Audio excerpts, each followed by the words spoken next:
Hello, everyone. I'll be reading my literacy narrative. It's called My Strange Motivation to Speak My First Word. Growing up as a child to a teenager and now an adult, I've always enjoyed candy, but not to a point where I would get sick.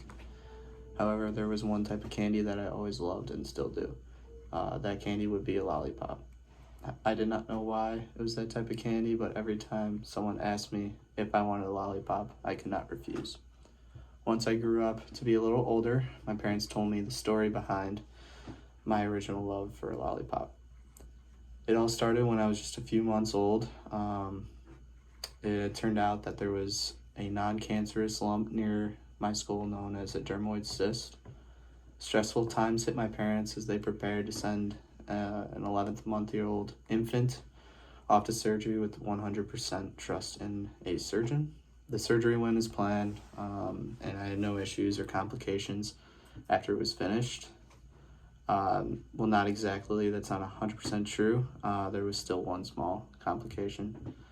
I couldn't really talk for my first 2 years, making it extremely difficult on my end to get what I want because babies are pretty needy.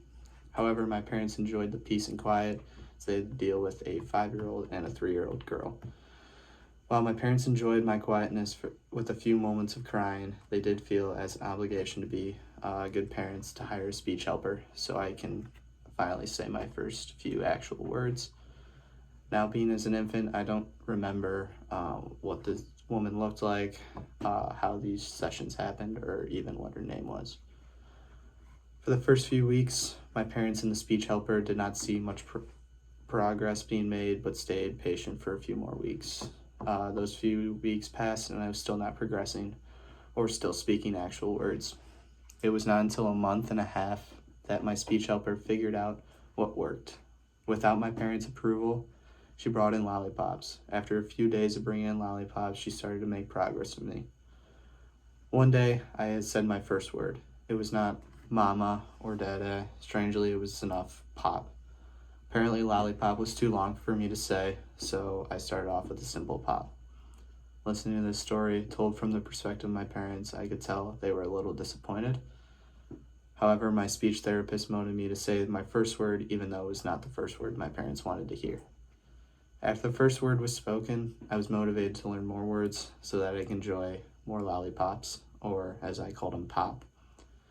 As I grew older, I learned that pop meant a bunch of different meanings. I could not believe that the first word that I had spoken in the English language had so many different meanings. From that point, I really admired the English language as I grew up as a child and into a student, and now a student in college. The fact that just one word could have many different meanings, and that word being my first word ever spoken, that was a real word, showed me how complex and fascinating the English language can be.